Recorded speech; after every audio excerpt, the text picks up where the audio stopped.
Hey, hey, hey, happy Monday. Come on in, pull up a chair. The Daily Dope is in the air.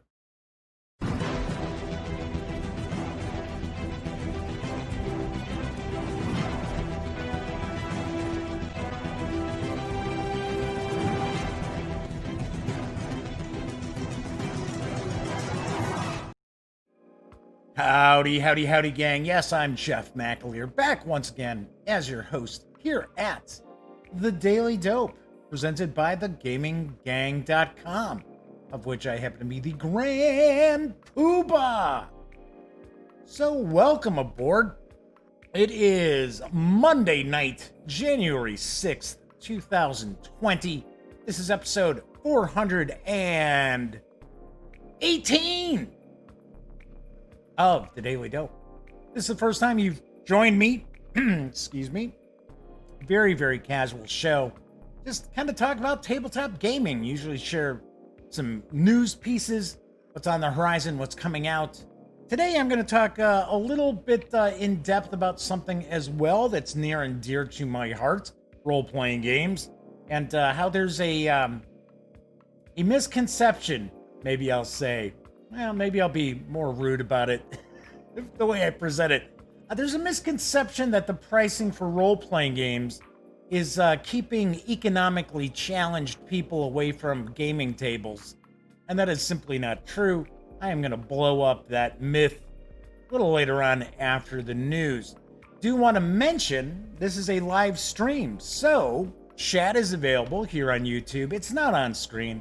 It's one of the ways that I keep some of the more unusual commenters at bay, but I do pay attention to chat. So if you'd like to say howdy, or maybe you've got a question or a comment, by all means, chime in. I will respond. And of course, if you like this video, give it a quick thumbs up. Subscribe to the channel. If you do subscribe, don't forget, ring that little bell, because it will not only notify you when this stream goes live, every Monday through Friday, usually. It'll also tell you when I upload my standalone videos, which I've got a couple recently. If you were paying attention, talk about those in a little bit as well. And of course, when you are not watching videos on the Gaming Gang channel, please visit thegaminggang.com for all the latest in gaming news, reviews, comics, movies, TV. Get your geek on at thegaminggang.com.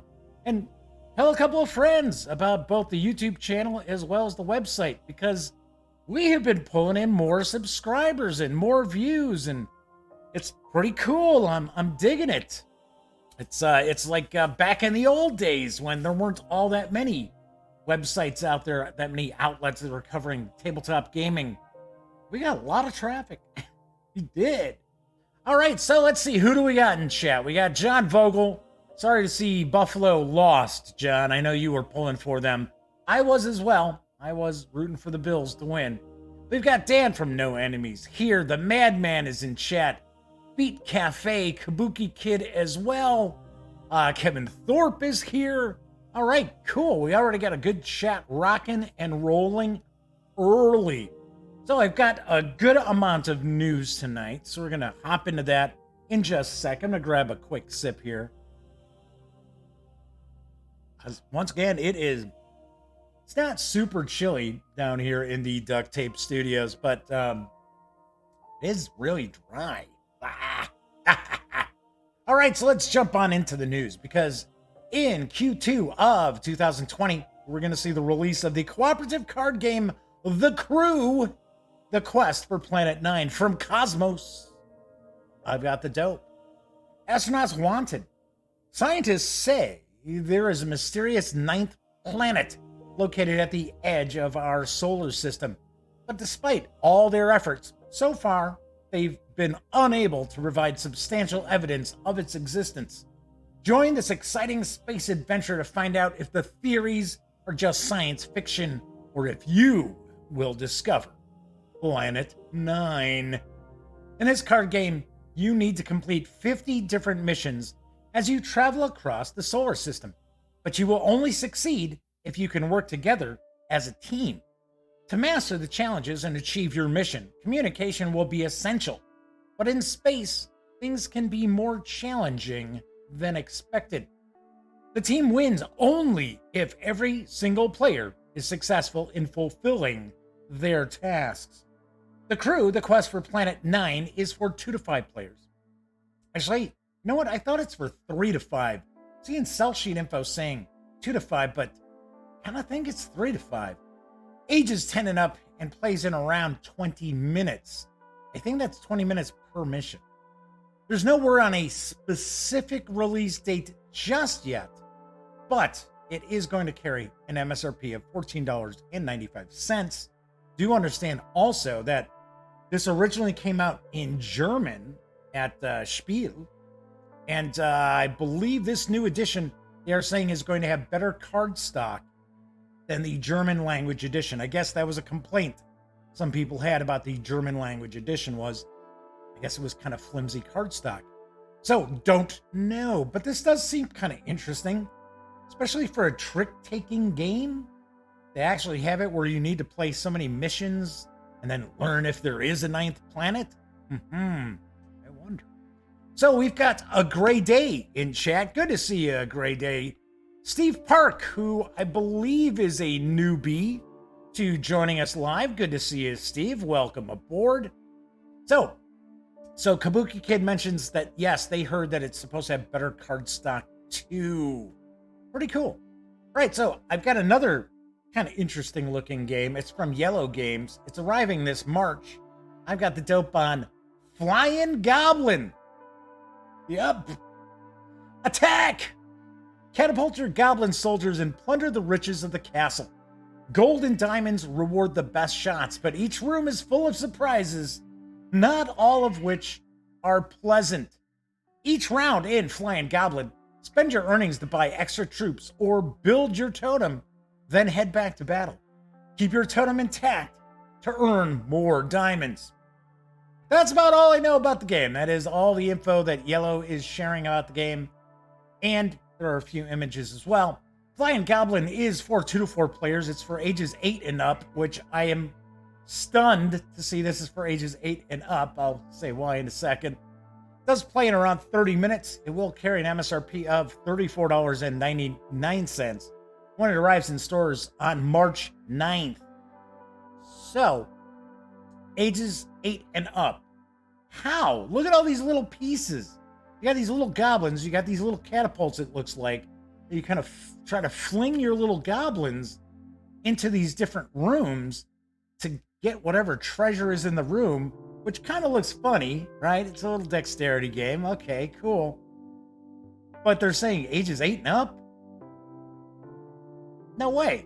Well, obviously, of course, Iello is not an American game company. So they can kind of get away with that 8 and up kind of thing, because if they were a US company, it'd be 14 and up, baby, because of those little pieces that can be swallowed, I guess, by 13-year-olds nationwide. I don't know. All right, so let's talk a little bit about some wargaming, because the 2 videos that I just recently uploaded were unboxings for a couple of wargames from my friends over at GMT Games. I've got some dope on a P500 title over at GMT Games. And let's learn more about Congress of Vienna. We are pleased to announce an exciting new P500 offering, Congress of Vienna, COV. Congress of Vienna is a diplomatic strategy card-driven game for 1 to 4 players. It's based on Churchill, the superb award-winning Mark Herman design, and was well received during GMT's spring 2019 weekend at the Warehouse and June's Consim World Expo in Tempe, Arizona. It is the 3rd game after Churchill and Pericles in GMT's Great Statesman series. COV creates an enthralling gaming arena. It allows players to become the main characters. It allows players to become the main characters. I did start to say that, didn't I? Some reason I thought I was saying it allows characters to become the main characters of the dramatic Titanic struggle between the struggling Napoleonic Empire and the coalition of Russia, Austria, and Great Britain with their Prussian, Spanish, Portuguese, and Swedish allies. Game starts after Napoleon's disastrous 1812 retreat from Moscow. covering the decisive years of 1813 and 1814. The abstract game map involves a strategic theater portraying Europe from the Iberian Peninsula to the boundaries of Poland and Prussia. It also includes the secondary front of Italy, an area for depicting maritime warfare, and the British-American War of 1812. This game is designed by Frank Esparago and developer Dick Sauer, and has been created to be played as both a diplomatic and strategic military conflict without losing the taste of the Napoleonic era's great battles. All tables necessary for gameplay are printed on the game board. Congress of Vienna reproduces the spirit of Churchill in the mechanics and organization of its rules, diplomatic display, and its military map. Congress of Vienna is for 1 to 4 players, ages 14 and up. It is carrying a P500 price of $55. It will carry an expected MSRP of $78 if enough orders are placed. So, I always point out that GMT's P500 is a little bit of a misnomer because sometimes they do require quite a few more than 500 orders for them to actually go forward with a game. Sometimes 700-800 I've seen, or I have been actually told by little birds.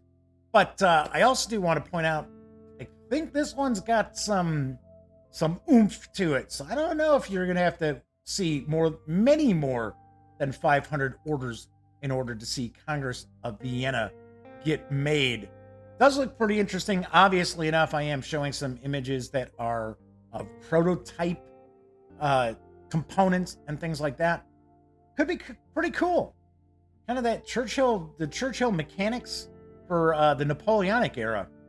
Pretty sweet. Pretty interesting. All right, moving right along. Arriving at the end of this month for Paizo Inc. is the Pathfinder Bestiary Pawn Box. I've got the dope. The ferocious foes of the Pathfinder Bestiary come alive on your tabletop with this collection of more than 375 creature pawns for use with the Pathfinder role-playing game or any tabletop fantasy RPG. Printed on sturdy cardstock, each double-sided pawn contains a beautiful full-color image of a nasty monster from the Pathfinder Bestiary. Each pawn slots into a size-appropriate plastic base, making them easy to mix with traditional metal or plastic miniatures, bringing your Pathfinder campaign to stunning life. This box is going to release on January 29th. This was actually announced not that long ago, and it's going to carry an MSRP of $49.99. Well, the PDF is going to be available for $24.99 if you want to print out your own pawns. So, pretty cool. Pretty nice to see that that arriving. I was kind of surprised we didn't see a pawn box sooner. I am a little surprised. Now, keep in mind, this is Pathfinder's 2nd edition, so I am not sure if it's a lot of different artwork than from the first Bestiary pawn box that came out quite some time ago for 1st edition Pathfinder, but you never know. I don't know. So we're talking about Pathfinder. Well, I guess we had to talk a little bit about Dungeons and Dragons then, because a new dice and miscellany set is on the horizon from Wizards of the Coast. I've got the dope. Explore the Realms. Wizards of the Coast once again is presenting new dice and miscellany for the world's greatest role-playing game. That's their words, not mine. Although I like 5th edition. Forgotten Realms. Lariel Silverhand Explorer's Kit builds on the success of Waterdeep Dragon Heist. Forgotten Realms Lariel Silverhand Explorer's Kit, I should say, will be available in stores everywhere on March 17th. This news just came out this afternoon, too. Let Lariel Silverhand, Open Lord of Waterdeep, centuries-old Archmage, and daughter of the Goddess of Magic, guide you on your path to adventure. The new kit includes 11 dice placed in a durable felt-lined box that functions as 2 dice trays. Fans can also enjoy the 20 illustrated double-sided cards detailing Lariel's expert insights on key characters, locations, and lore from across the Forgotten Realms, and a fold-out double-sided map of the Sword Coast and city of Waterdeep. As mentioned before, this set will arrive in stores on March 17th and online retailers as well on the same day. And it will carry an MSRP of $29.99. Yeah, so great. This looks nice, but better be cheaper than $300. Yes, like the Sapphire limited edition dice. Yep, 300 bones. Well, let me take that back. $299.99. I know. I knew I wasn't going to get a set of those to review. It was like, well, that ain't happening. I know that for sure. So, but I do like the look of these dice. They kind of have a, almost looks like it's a baby blue on a darker blue. Kind of give you a bit of a, almost like a sea feel, like an ocean feel to the dice. So I actually really dig the set that we got for Descent into Avernus. I thought those were pretty nice. I like the box that opens up and you've got 2 dice trays there for you, which is pretty cool. And we actually used those when we did the Call of Cthulhu adventure during our live stream for Extra Life, and the kids still couldn't roll the flippin' dice and keep them in the trays.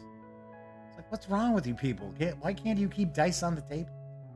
So, anyway, but yeah, these look pretty nice. So we're looking at $29.99 on March 17th.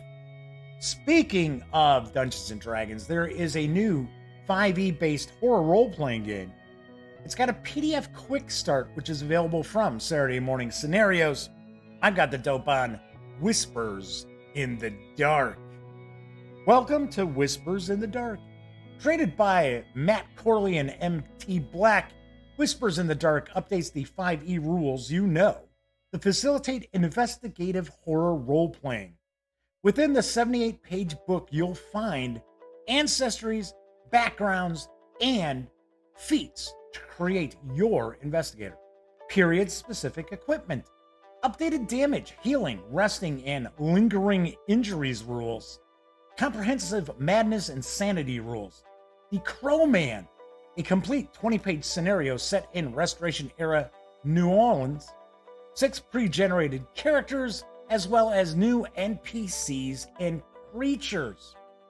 Also have handouts for the adventure as well. There are custom character sheets included as far as changing up the 5e character sheets. And as far as the adventure, the Crowman begins with a gruesome murder in the wee hours of October 12th, 1875, only a few blocks from the famed French Quarter in New Orleans. The investigators find themselves drawn into the machinations of a shadow society intent on calling forth a powerful power of ineffable evil. The 78-page Whispers in the Dark is available at DriveThru RPG for $4.99. So, this is what kind of throws me off a little bit. Okay, so is it a quick start? Because it's saying it's a quick start. Or is this kind of an open game license rule set? Because normally, quick starts, companies don't charge you for quick starts. They really don't. Although, usually, quick starts don't run about 78 pages. So I'm kind of up in the air on what exactly is going on here. But it does sound kind of interesting. I wish I had more artwork to share with you for this, because it does sort of sound like Lovecraftian adventures, mythos adventures, 5e. Never know. Never know. And Saturday Morning Scenarios has done a lot of stuff. Do want to point out they don't have as far as I can find, they don't have a website. So that is why I'm sharing DriveThru RPG there as well. So moving right along, my final news piece. For the next week, Chaosium Inc. is offering the RuneQuest Bestiary as a pay-what-you-want on DriveThru RPG, while asking you to make a donation to firefighting efforts currently going on in Australia. Here's the deal. The RuneQuest Glorantha Bestiary contains almost 200 creatures native to the world of Glorantha, or in the spirit worlds adjacent to it. These creatures range from weak to apocalyptically powerful, allowing a RuneQuest game master to choose the right creature to suit any encounter or need. Entries are divided into elder races, creatures with chaos, monsters, natural animals, dinosaurs, giant or unusual insects, spirit entities, summoned magical beings, and noteworthy plant types. Another chapter, Terrors, describes the most horrific and powerful entities walking the world of Glorantha, such as the enormous Crimson Bat and the three-bodied chaos horror Quim, the Chaos Gaggle, and the Fiend of Cackle Demon. Each entry is presented in the same format as player adventurers, including attributes, hit locations and armor, weapons and special attacks, skills, languages, magic, and more. Sections in each entry include myths and history, subtypes, description, culture, government, religion, region of origin, and more, with adventuring races expanded in considerable detail. Continuing on about this special deal, dear friends on DriveThru RPG, we're making the RuneQuest Glorantha Bestiary pay what you want for the next 7 days until January 12th. If you download it, instead of paying us, we encourage you to make a donation to the Australian firefighting and recovery effort.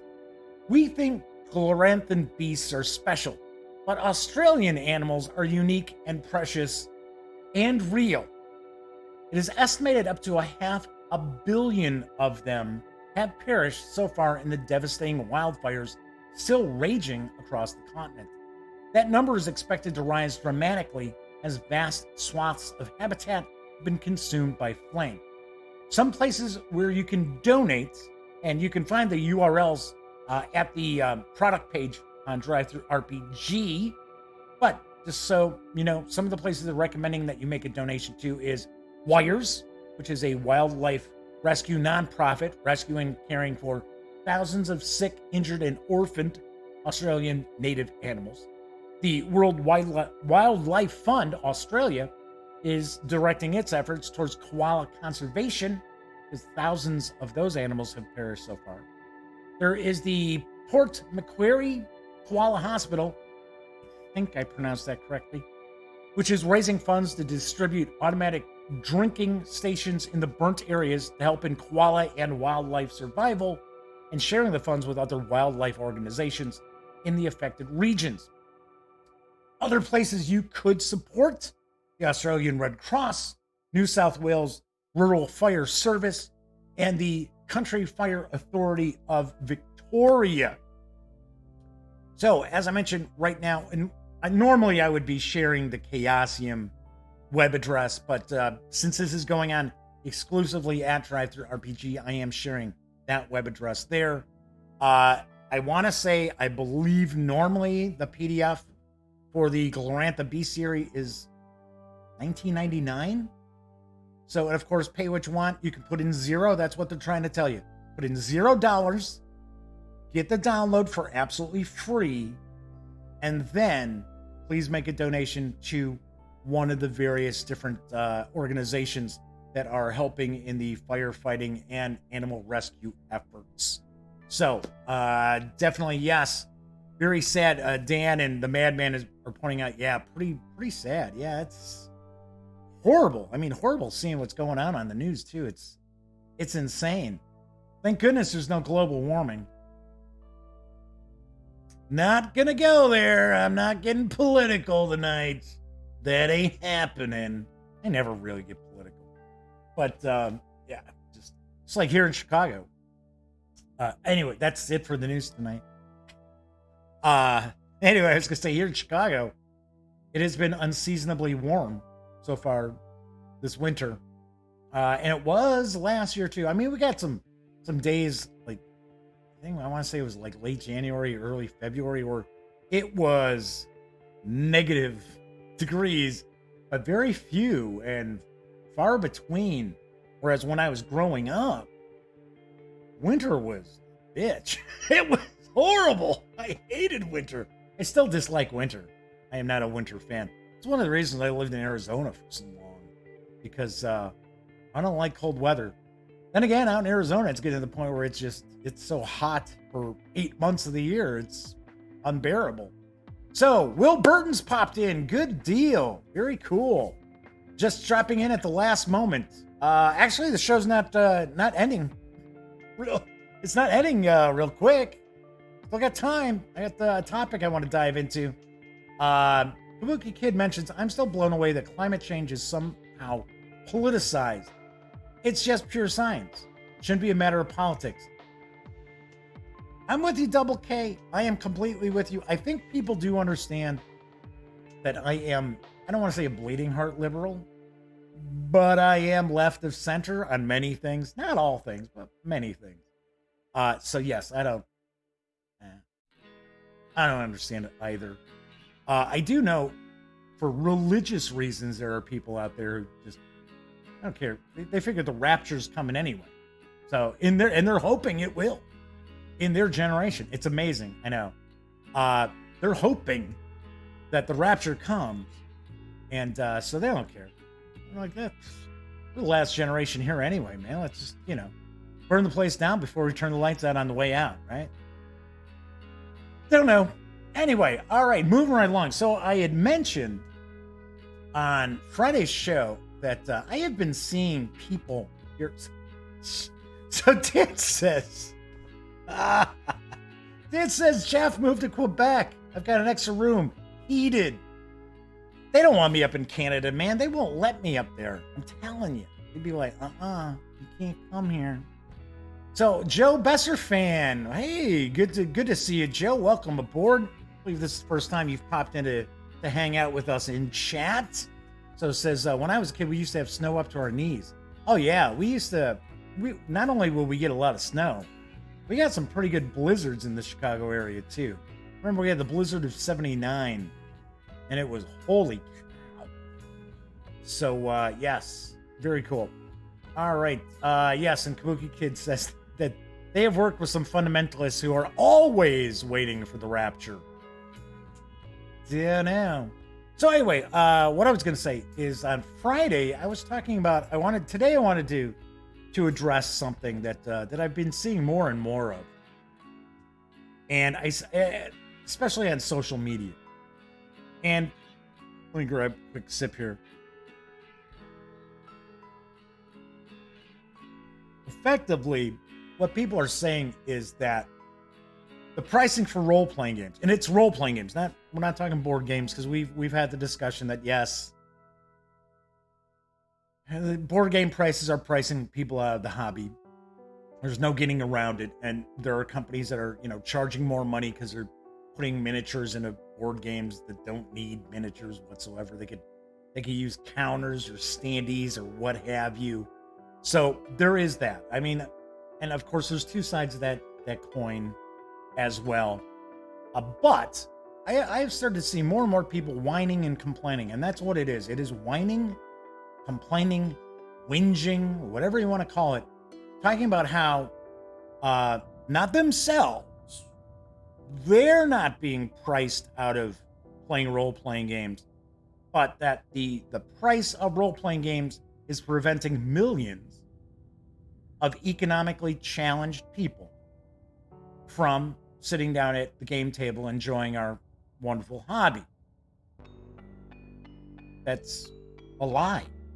It's not true. And I've seen more and more people jumping on this bandwagon and tweeting stuff out, and they've got to know it's not true. So they're either doing it because they want to be like, oh, hey, look how woke I am. I'm so woke. It's like, what the fuck are you talking about? So, and excuse me, I'm going to use some adult language as I talk about this, because I'm super irritated by this. And I do apologize. I am not going to be peeking at chat, following too much of the chat, because I don't want to kind of lose, me, I go off on tangents. I don't want to lose kind of my train of thought on this. But I will jump back into chat and kind of address any comments and things like that as I kind of wrap up. But so I sit there and I'm like, okay, so they're like, oh, I'm woke. I'm so woke. Like, no, you're not woke. You're a liar. You're lying to people. That's bullshit. And if you just take a look, you know it's bullshit. We're getting into this age where it's like people just pull stuff out of their ass and put it out there like it's fact.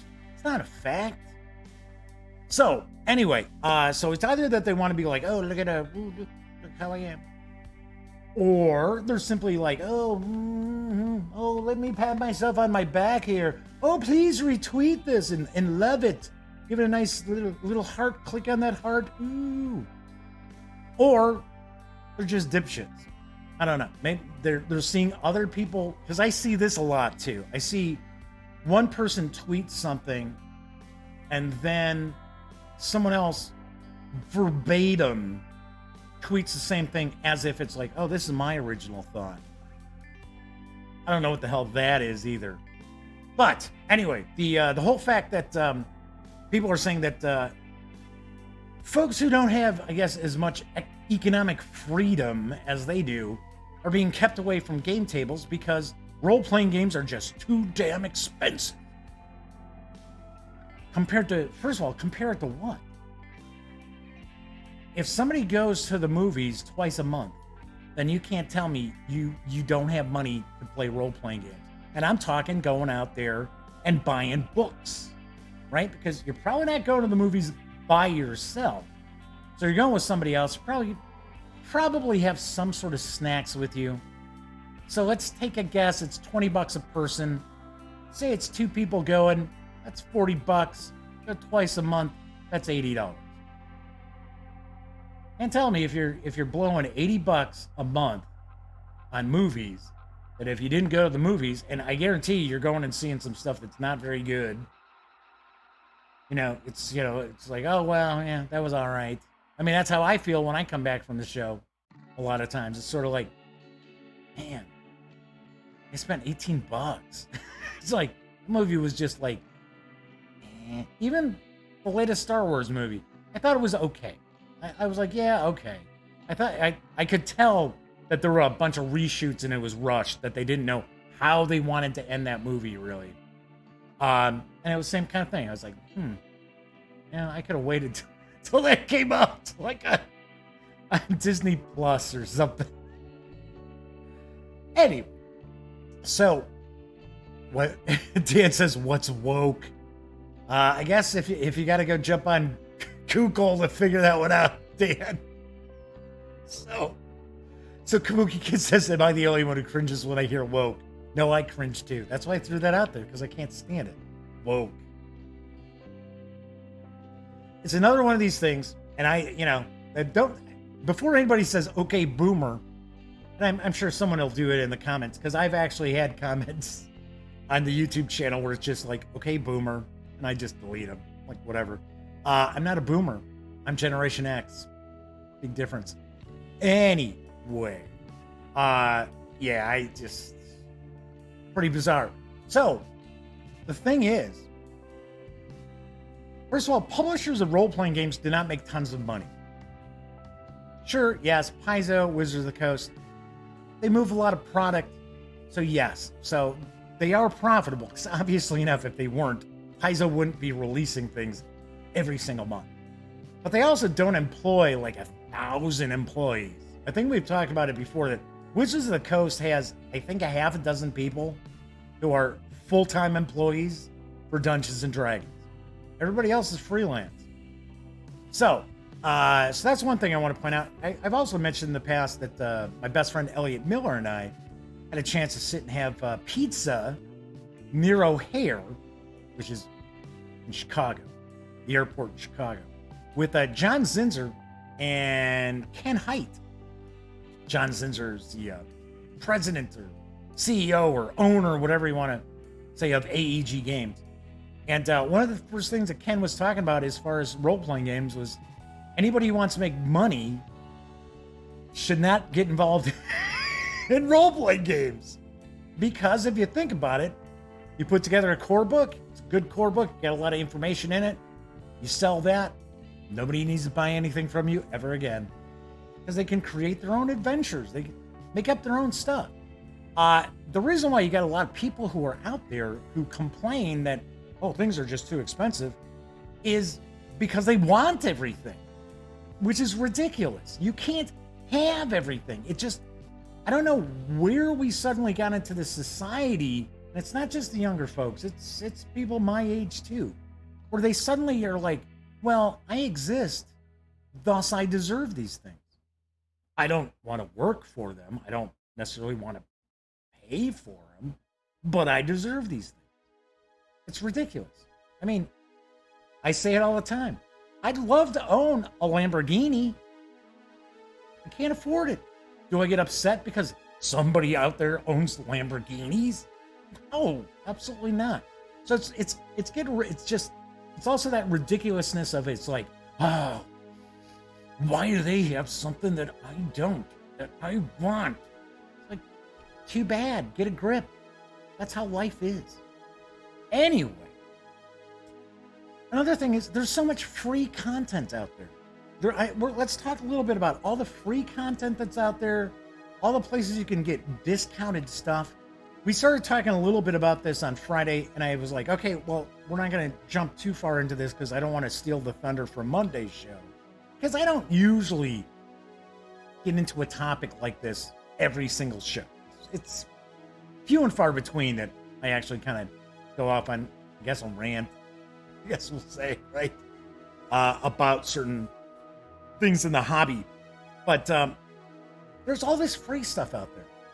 First of all, let's say for an example that you can't really afford even PDFs. Let's say you can't afford PDFs, which I can understand, right?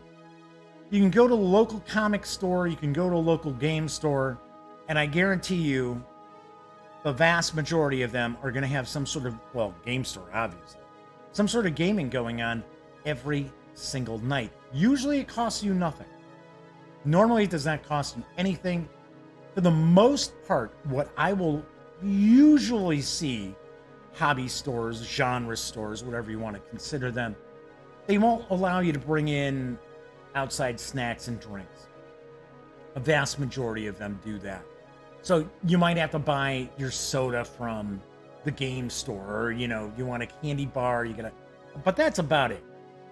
And you've got game societies, adventure societies, whatever you want to consider it, for quite a few different games out there. Obviously D&D, obviously Pathfinder, you got Call of Cthulhu, and there are other companies as well that do that also. You don't have a game store, a comic book store anywhere nearby, check with your local library. A lot of libraries have started to have gaming days, gaming evenings. I know when I was at my friend Winona's party New Year's Eve, she's a librarian, and she was talking to me about their game days that they're trying to put together once a month on Thursday nights. And I was talking to the person who's in charge of it, who was at the party too, and I was kind of floating some ideas out there about what they might change, because I guess they weren't getting a lot of people in. So you've got those opportunities. If you've got access to the internet, now I'll be the first to point out that, if you don't have money to travel to a game store or a comic book store, or you don't have money to have the laptop or a tablet or an internet connection, a Wi-Fi connection, or even the ability to go to a library to use their internet, then I can't help you. And I'll be the first to point out you have bigger problems than worrying about playing role-playing games or any kind of games. If you don't have two nickels to rub together, then you shouldn't be sitting there being like, I wish I could play Dungeons and Dragons. I just don't have the money. I'd be worried about other things, right? But anyway, so you have absolutely free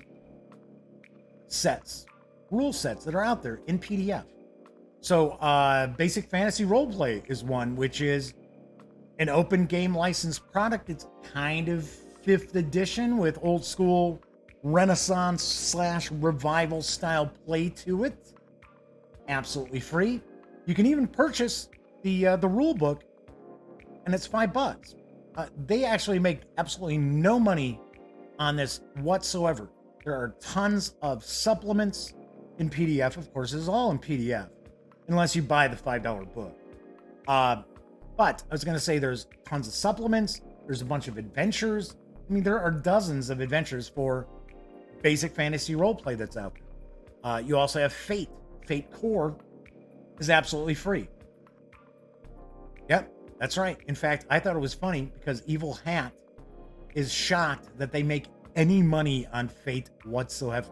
They're pleasantly shocked, but they never expected to make any money whatsoever on Fate. But the core rules, absolutely free. Now, granted, we're not talking Pathfinder, we're not talking Dungeons and Dragons, we're not talking about the latest monster manuals and things like that. But we are talking about gaming material out there that's absolutely free. So you can't tell me that people are being kept at bay. And I understand what they mean when they say economically challenged. Okay, I think we all kind of understand what that term's supposed to be. It's supposed to be that people like us, or I guess people like me, are trying to keep people of different colors than myself, different skin tones, away from my game table. Once again, that's another ridiculous problem that really never existed, that these new people in the hobby like to say, well, we're fixing that problem. Everybody's welcome at my game table. Everybody. Now, granted, there are assholes out here. We know that. We know there are assholes out there playing games. We get it. But come on. Just about everybody was always welcome at game tables because we were the dorks. We were the geeks. It wasn't, people weren't lining up like, wow, I got to go play me some Call of Cthulhu with Jeff. It wasn't happening. But if you wanted to, you were welcome. It really, your sexual orientation, your color, what have you, the amount of money in your pocket did not come into play. Anybody could come and play at my table. That's, like I said, it's another one of these ridiculous kind of deals here. Flaming Huron's in chat. Good to see you. Good to see you. Yes, Flaming Huron's like, made it for the best part of the show. So, anyway, so talking about more free stuff, right? So, Swords and Wizardry, which I know we're talking more fantasy stuff, but these are more the pretty popular systems that are out there that you can get absolutely free. Keeping in mind, some of them have clip artwork, some of them don't have artwork, but we're still talking about you're getting the rules and the adventures and supplements absolutely free. So, Swords and Wizardry, another great example of a system that's absolutely free. Now, I do believe their core book that's available, and that's more of a throwback to kind of old, kind of B/X Dungeons and Dragons, first edition Advanced Dungeons and Dragons. But I do believe their free book does not have art. Kind of think. I'm pretty sure that's the case. All right, so we also have System Reference Documents, also known as SRDs. These are usually made available from companies that provide an open game license to their game systems so that third-party companies can make product for the game systems. So there are SRDs that are available for quite a few editions of Dungeons and Dragons. First edition Pathfinder, I know for a fact. I am assuming second edition Pathfinder has an SRD. There was also the absolutely free Play Start rules, which were hundreds of pages long and had artwork. Call of Cthulhu has an SRD. So I'm telling you, there are loads and loads of companies out there. I'm sure Savage Worlds has an SRD. Now, the only problem that you get into with the system reference documents is that they're of varying completeness, I guess we would say. So, of course, these companies are not necessarily trying to give away the rules absolutely free. So for like D&D, you're getting kind of the core rules, but you're not getting a lot of artwork. You're not getting like spells, monsters, things like that. So SRDs are kind of weird. Once again, Fate has their core SRD, which once again, I do believe is just the full game. So you've got that. Also, keep in mind, websites like, oh, hey, Dan's out of here. Good to see you, Dan. I will catch you later. Thanks for hanging out. A little later than usual. Anyway, also should point out that you've got pay what you want on websites like DriveThru RPG, DM's Guild, so on and so forth. When it says pay what you want, those publishers are assuming that you will pay nothing. That is the assumption, that you will pay zero. So a lot of times the pay what you want, they're just out. It's marketing is really what it boils down to. They just want to get their product out there in front of people. So maybe you get an adventure for Dungeons and Dragons, absolutely free from a company. You think, hey, this is pretty good. You take a look, and they've got a few other adventures that they're charging a few dollars for. It's all the pay what you want is. So never feel bad if you're going to the one bookshelf sites and you see something that you want to get and it's pay what you want. Don't feel bad about putting zero in there, because that is what the publisher expects. They're expecting nothing from it. If you toss them $1 or something, cool. Toss them a couple of bucks. That's excellent. That is very, very cool. But they are not expecting that. Let's talk about some low-cost ways to get into role-playing games. Because yes, I know a lot of people want to play Dungeons and Dragons. A lot of people want to play Pathfinder. A lot of people want to play Call of Cthulhu. And yeah, you're not going to get that stuff free. It just really isn't going to happen. You're not going to get those particular products absolutely free. So now we start looking at, and of course, we're talking about other games too, other systems too. You can save loads of money. Used bookstores. Most people have some used bookstores, hopefully more than one nearby. A lot of times they carry role-playing game material, content. There was a chain, I think they had 3 stores when I lived in the Phoenix area, and it was called Bookman's. And they had a huge section of role-playing game stuff. Granted, it wasn't everything that you wanted, right? I mean, it's fun stuff, comes and goes all the time. But loads and loads of stuff out there, and it was usually half price or less from the cover price, depending on how well loved that book might be, or how popular the system was, what have you. So you've got that. You've got game store auction days. There are a lot of game stores out there that will have auction days where gamers bring in stuff and it gets auctioned off. Another perfect opportunity to score some role-playing game products at very, very little cost. I would even float out there, Gen Con's auctions are an amazing place to get like popular role-playing game stuff dirt cheap. Only problem is, you gotta be going to the convention to do it. So if you have a problem being able to afford role-playing game stuff, you're obviously not going to conventions either. Something else, point out, Bundle of Holding and Humble Bundle. I can't stress these enough, especially Humble Bundle, even though I share Bundle of Holding all the time because they usually have 2 or 3 new savings bundles every month. I also want to point out Humble Bundle always, okay, maybe not always, but every time I've ever looked, they have had some fantastic deals. Once again, these are in PDF, but they have had fabulous deals on PDFs for various different games. They usually have one going on each month. They just recently had one for Pathfinder First Edition. There was hundreds of dollars worth of PDFs. And I think the top tier was like $18 and you got it all. Right now, they've got the Adventures in Middle Earth which is kind of the 5th edition Lord of the Rings port from Cubicle 7 Entertainment, that after, I don't know, pretty soon they're going to stop publishing it.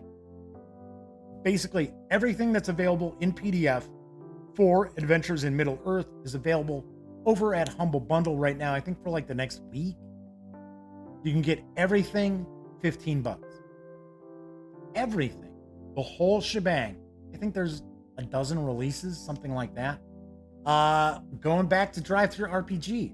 Today they launched their New Year, New Game sale. So you can save money on PDFs. But they have sales all throughout the year as well.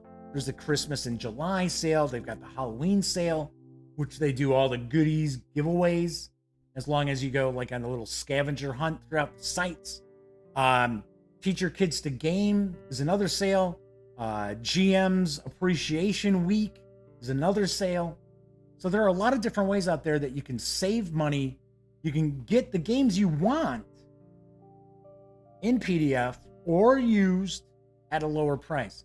So when I see people out there on Twitter and Facebook just hammering away at this whole, oh, you know, these companies, they're pricing everybody out of the market to play games. They're lying. They're lying. Yes, of course, Dungeons and Dragons, Pathfinder, those are the two big fantasy role-playing games. I could toss in Traveler, Call of Cthulhu, stuff like that. Yes, if you want to play those games, you're going to have to pay. And of course, Wizards of the Coast does not produce PDFs for 5th edition Dungeons and Dragons stuff. So you're looking at buying the book. So my final aspect I'm going to float out there is, of course, I think Kabuki Kid's mentioning something about this right now. There are other editions of games that you can play that are not just completely different than what's out there right now. I mean, if you look at Dungeons and Dragons, the 1st edition of Advanced Dungeons and Dragons, and compare it to 5th edition D&D, there's more that it is the same than is different. So that's a way to look at it. Those books, I mean, you're going to get them like in PDF, or you can get them beat up. Not too expensive. Anyway, the last thing I was going to say too is the reality is the only person who needs to own stuff is the game master. All the players don't need to own all the books, and they certainly do not need to own the adventures that are being run. So, see, that's another thing when people are complaining about the price of role-playing games. It's not necessarily the price of the RPGs, especially, you know, okay, spend $40 on a book that your group plays for 6 months. Personally, I think that's a steal. But it's people who, you know, they're not going to create their own adventures. Either they don't have the talent to do it, they don't have the time to do it. That's usually more the case than anything else. So, of course, they're going to whine. But only the game master needs to have, like, the core books. I've run Call of Cthulhu for decades. Nobody but me has ever owned any. Well, I take that back. Elliot Miller did own the 1st edition box set for Call of Cthulhu. Anybody else who's played, nobody's ever owned any stuff for Call of Cthulhu. Only I. And very rarely did they even kick in, which was fine. I didn't have a problem with that. So that's another option you've got, right? You've got your game master. If it's a group that plays together all the time, then by all means, kick in a few bucks. Everybody in the group kicks in a few dollars. It's really not expensive. I think role-playing games, in the exact opposite vein of these people saying, oh yeah, well, you're keeping these people out. It is one of the least expensive avenues into our hobby. It's practically free, and in many ways it's also free. Other thing to point out too, even dice. There are free dice apps out there for your phone. Once again, if you got a flip phone and you can't use apps, you don't have a laptop or a tablet, anything like that, I'm sorry, I can't help you. Like I said, that is the case. You got bigger problems than role-playing games that should be on your mind. Anyway, all right. So just wanted to float that out there. I get really irritated that I see people floating this bullshit. It is because that's it. It's bullshit. Role-playing games are not priced to keep people of color or different sexual orientations or anything like that out. It is not. It is not the case. So people out there who keep posting that stuff, quit lying. You are lying. So, all right. So I can pop back here real quick. Let's take a look some of the chats. All right. So anything here? Talking a little bit about Storyteller's system. I think they've also got an SRD. But I think it's like classic World of Darkness stuff. I don't think it's 5th edition Vampire. So, old editions are cheap. Yeah, they certainly are. You are correct, Kevin. They're not cheap when you're looking at stuff that's, they didn't print a bunch of. Then it's not cheap. But yeah, you can get old players' handbooks and dungeon masters' guides and stuff like that pretty cheaply, especially like 2nd edition, which is really just kind of a polished up 1st edition. So D&D Basic Rules is a free download. Kabuki Kid says they own the 5th edition Call of Cthulhu hardcover, so they don't need more than that. I'm right with you on that. I don't even have the hardcover.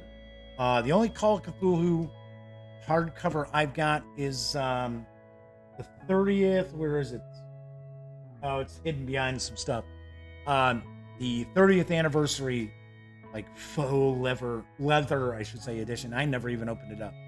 So, yeah, all my stuff, a lot of my stuff is PDF, stuff that I've gotten. So, 6 editions on sale. Will says we have equality of opportunity. I completely agree. Iron Sword is free and you can solo it. Yeah, because Iron Sword is a solitaire game system, I believe. So is 4 Against Darkness, which I have not played. I know Sammy reviewed it, said it was pretty good. Will Burton says, I bought all my stuff when I was a teenager, paid it all myself with a weekend job. Yeah, I paid for all my stuff. So, I mean, outside of review stuff, when I became a reviewer in that. But I didn't start playing games when I started doing the Daily Dope. I certainly didn't start playing games when I launched the Gaming Gang either. So, all right, everybody. So, just wanted to share that. So, hey, and I didn't swear as much as I thought I was gonna. So there you have it. Anyway, so there's just some ideas out there for people who are looking to get into role playing and want to do it on a budget. I might actually put together a standalone video where I kind of go through some stuff. But I wanted to share this with everybody today. All right. Anyway, so yes, Kabuki Kid mentions, it's a good value when a book you bought in 1981 is still functional and used today. See, that's the thing. That's what Ken Hite was talking about, was you don't get into role-playing game production because you sell a good book.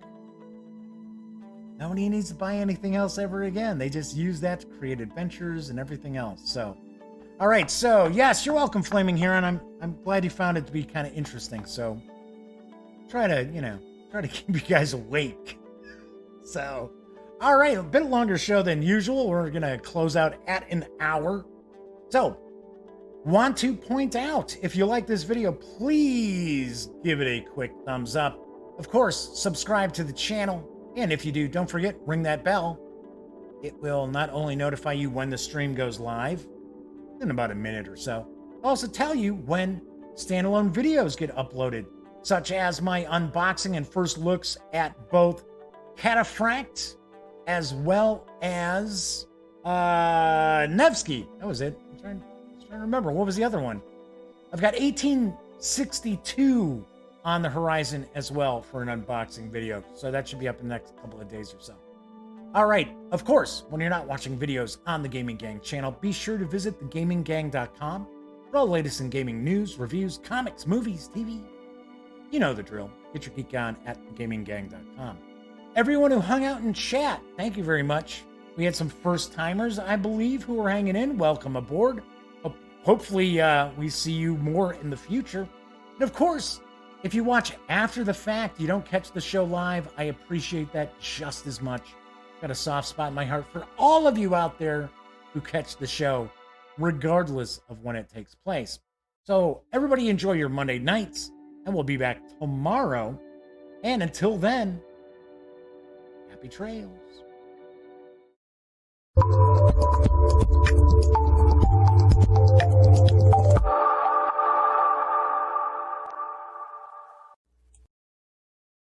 Oh, I see you're still here. Well, if that's the case, by all means, subscribe to the Gaming Gang channel by clicking on our logo right here. If you'd like to check out some of the most recent episodes of the Daily Dope, you can check out this playlist right up here. And of course, if you want to take a look at one of our standalone videos that YouTube is recommending for you, then by all means, click right here. And of course, I'm Jeff McAleer, and thank you very much for watching.